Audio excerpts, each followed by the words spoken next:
She's quite stubborn, and that stubbornness aids her sometimes in some of the things she does. I don't think she would be as far or have gotten as far as she did if she wasn't stubborn, but she kind of applies it to everything. They were doing the interview, and the woman is just like questioning her down about what it was like to be a woman in such a male-dominated field. She was asking her all of these things. She was making Beth very uncomfortable because Beth was trying to tune those things out. She kept her eyes on the prize. She kept her mind on the final goal, which was winning.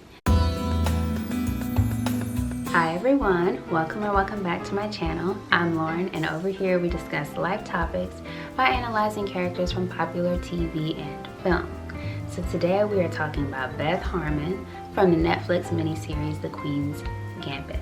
I'm really excited to talk about this one today because this is the first non-animated character that I've talked about on this channel, and I really enjoyed the series. I binged it in about a week. It's really immersive.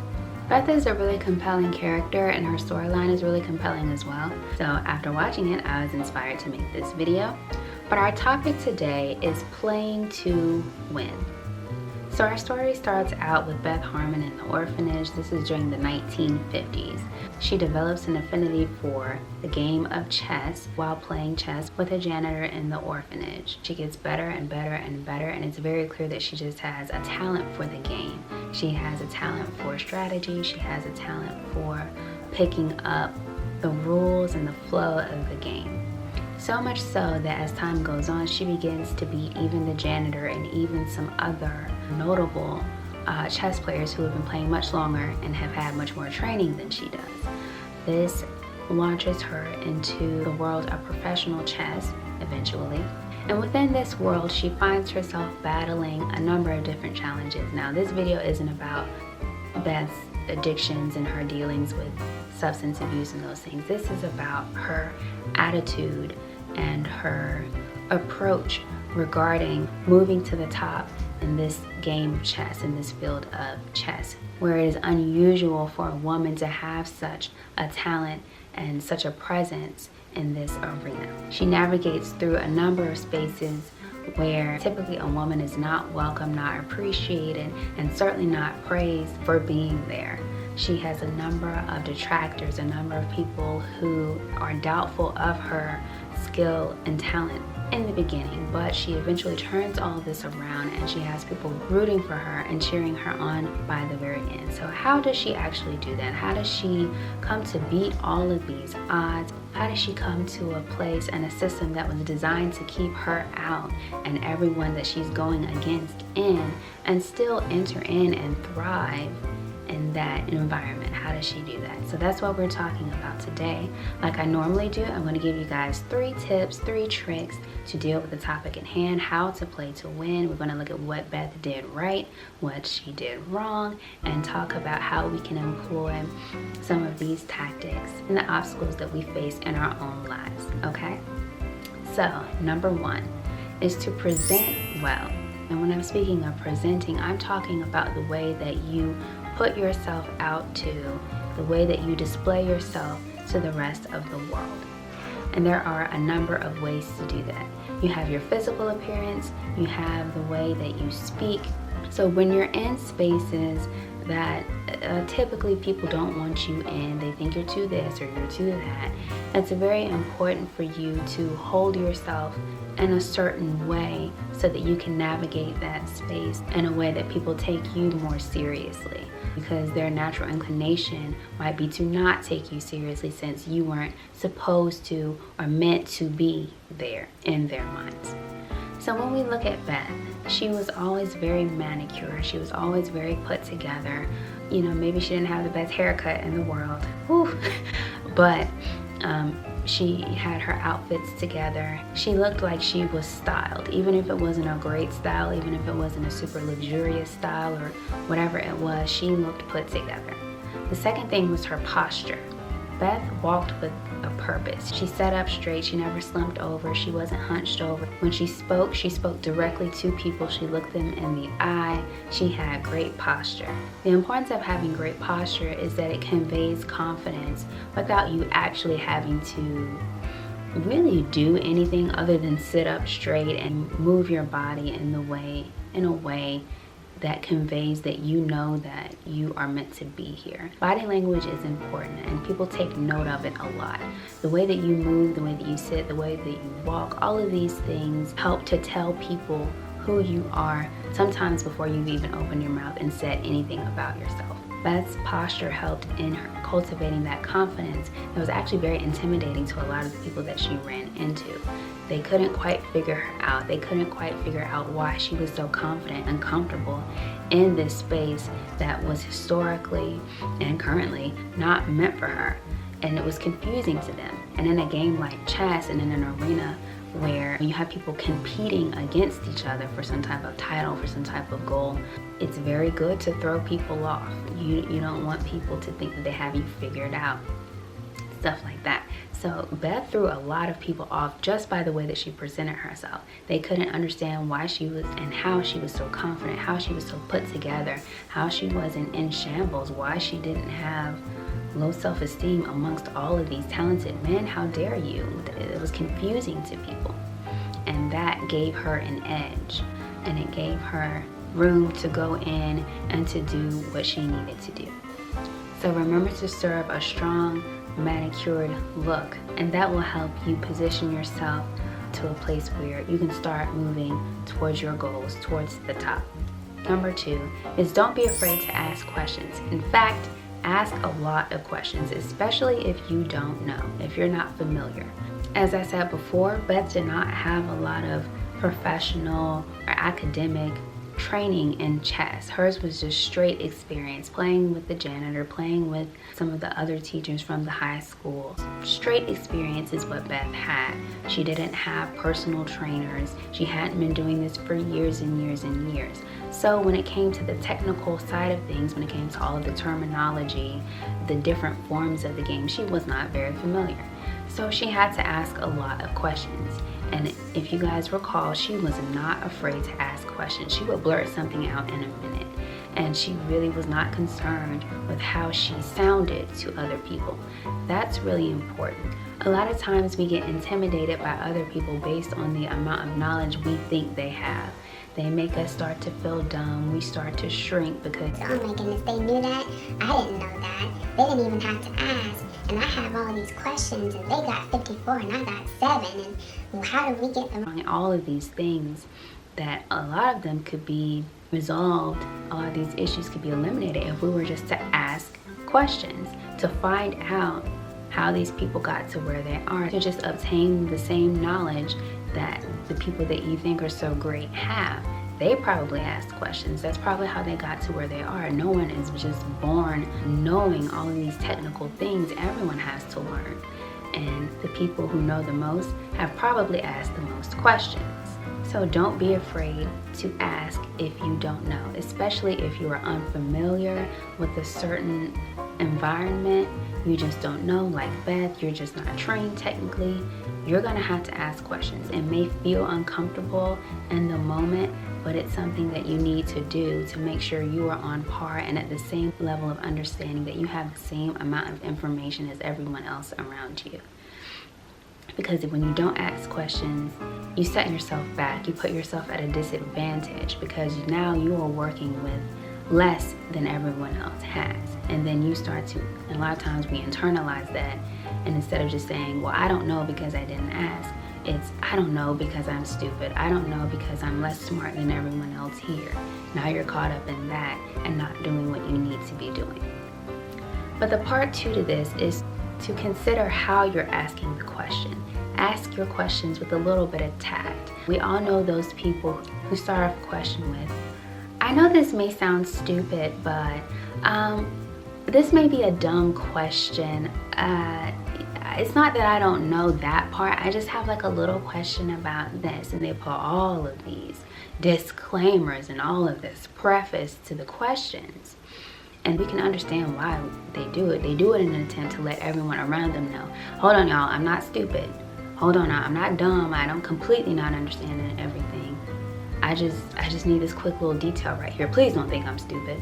But in doing all of that, including all of that preface, you have drawn more attention to yourself, more attention to your insecurity than you ever would have by just stating the question. just say what you have to say. Speak up, phrase it correctly, don't have any grammatical errors in it, and just ask what you have to ask. You'll get the answer and you'll be right back where you need to be. And no one around you will be any the wiser. And if you're thinking like, well, now they know that I didn't know that. Well, that's old news because now you do know. So what difference did it make? So like I said, we're going to look at what Beth did right and a couple of things that were a bit off with her.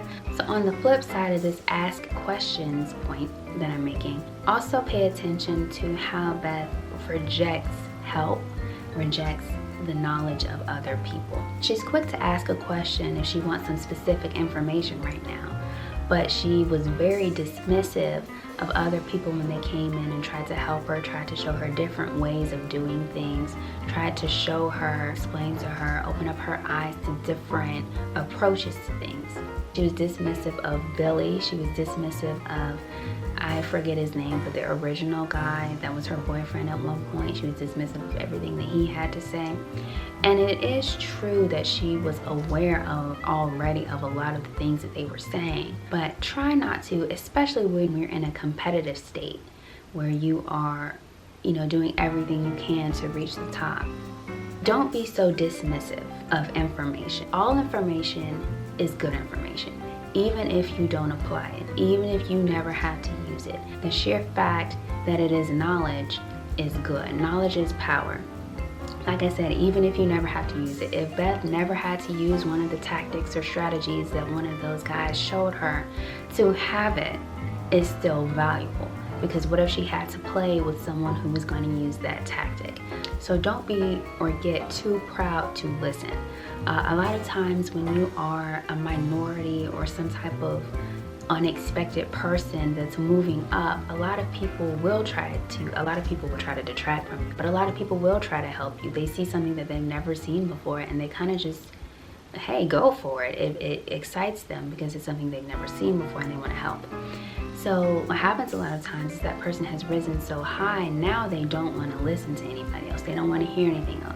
They've been doing well and they just, I want to do what I want to do. I'm going to keep going this way, no other way. I'm not looking anywhere to my left nor to my right. I'm just going to keep doing what I've always been doing. and that messes a lot of people up. So just remember to listen, take advice, even if you don't use it, even if you just have to say, okay, I'll keep it and I'll pass it on to someone else later. Someone else might need that. That's fine, but don't reject knowledge. With Beth, we can see in her kind of attitude, her demeanor, the way that she rejects things, we see that she's quite stubborn, and that stubbornness aids her sometimes in some of the things she does. I don't think she would be as far or have gotten as far as she did if she wasn't stubborn, but she kind of applies it to everything, which isn't always the right thing to do. You have to be aware of your level of assertiveness at all times. It's fine to be solid and sturdy. In fact, you want to be grounded, but you also want to observe what's going on around you and know when to be more aggressive and less aggressive. You can't just go around giving the same standard amount of assertiveness no matter where you are. You can't use the same volume of voice everywhere you go. Like, you have to alter it here and there if you're going to get to what you want to get to. Be tactful if you want to go far. Know when and when not to do certain things. Look around you, observe what's going on, and decide your best course of action depending on what is going on around you. That's a lot better than just being headstrong in everything. Work smarter, not harder, because you don't want to wear yourself out from just giving everything you got and just, I'm going no matter what, banging your head against the wall when you could have just walked around the building and gotten in another door. Also, just a side note about tact. Being observant of what's going on around you, of the people that are around you, what they're doing. You never really know what anyone is truly thinking, but you can get an idea of what's, the vibes, if you will, of a place if you're listening, if you're tuned in. And you'll be able to move up quicker, like I said, working smarter and not harder. You don't have to exert yourself as much or as hard when people like you and want to help you. So just remember that. And number 3 is to either be truly or at least act oblivious to negativity in the public eye. With Beth, it's very obvious that she was either one of few women or the only woman at any given championship and any given competition. One of the few female chess players. It was very clear, very evident. Everybody knew it. Everybody could see it. She knew it. The people around her knew it. The judges knew it. The newspaper knew it. All the optic people knew it. There was no reason to keep bringing that up to her, but they did. There was nothing she could do to change that in that moment. It was what it was. But if Beth were to just focus on that fact to get in her own head about it, I'm sure she wouldn't have been as successful, because it probably would have knocked her off her game. Anytime you're the only one in a group, anytime you're an extreme minority, anytime you are the one that is not like the others, it messes with our heads, because we have a basic human need to be loved, to be appreciated, to be accepted, to be thought of as not other, to be thought of as part of the group. So anytime that's not happening, it's very natural to start getting in your own head and kind of sabotaging yourself, because you are at odds with what is going on. Your body doesn't like it, your mind doesn't like it, your being does not like being rejected and being the odd one out. So if you focus on that, those feelings of inadequacy, those feelings of otherness are gonna grow, and it's gonna become your focus as opposed to what you're trying to do. If Beth were to focus on the fact that I'm the only woman here, well, that would have impacted her chess playing. So she didn't focus on it. In fact, often she acted quite oblivious. I don't know if she actually was oblivious or she was acting. I'm not really sure. I didn't really pick that up. But if you guys recall that interview that she had with the woman who was doing a magazine or a newspaper piece on her, they were doing the interview, and the woman is just like questioning her down about what it was like to be a woman in such a male-dominated field. She was asking her all of these things. She was making Beth very uncomfortable, because Beth was trying to tune those things out. She told this woman, I don't really think about it. I don't think about it the way that you do. I go in and I do what I'm supposed to do. And that was a really good decision on Beth's part. Instead of falling prey to this tactic, Beth maneuvered around it by acting or being oblivious to it. And in doing so, she probably solidified her place there, as opposed to agreeing to these kind of negative statements, even if they were well-intentioned, these sort of negative statements basically asking, don't you know you don't belong? I mean, do you ever think about how much you don't belong? If she would have given in to that, she probably would have lost her balance. But instead, she kept her eyes on the prize. She kept her mind on the final goal, which was winning. She didn't keep it on herself, thinking about all of the negative things that people were saying about her, how people were perceiving her as being the only woman. She couldn't keep the focus there. So tune that out and act oblivious when people come up to you with that kind of stuff and you don't want to deal with it. Oh, what? Oh, that? Yeah. It doesn't bother me. Because as soon as you give into it, that's when they really start digging.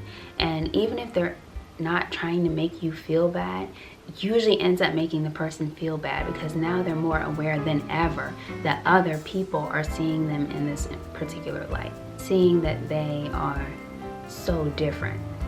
And now they're not even focusing on what they are here to do. They're focusing on what the reporters are saying. They're focusing on what the magazines are saying about them being the only type of this person. That's the focus, as opposed to them going in there, winning, and being the best that they can be. And this is not to say just act like you don't know what's going on at all, to legitimately act like you're blind and, oh, I didn't know. Oh, I thought I was there alone. No. It's to say don't focus on those things, because it can distract you in a way that has you not performing as well as you possibly could. It's okay to talk about your minorityness. That's absolutely fine, and those conversations absolutely need to be had. But it doesn't need to be had right before your competition. It doesn't need to be had and published more than the fact that you're actually winning and doing what you're supposed to do. The fact that Beth was winning, the fact that Beth was doing so incredibly well is the main focus. It's not that she's a woman. It's not that she didn't have any formal training. Those are amazing things and you include them as well. But you don't make it the focus to the point where you forgot to say, hey, this is the winner over here. regardless, this is the winner. Are you gonna put that in there, or are you just gonna talk about how hard it is to have to wear a dress among suits? You know, that's not what this is about. So don't let people make you make that what it is about. So that's it for this video. I hope you guys enjoyed. Don't forget to like, share, and subscribe. Hit the notification bell if you would like to see more from me. And answer this question in the comments. Have you ever been a minority in a competitive space? Answer below if you like, and I will see you guys in the next video.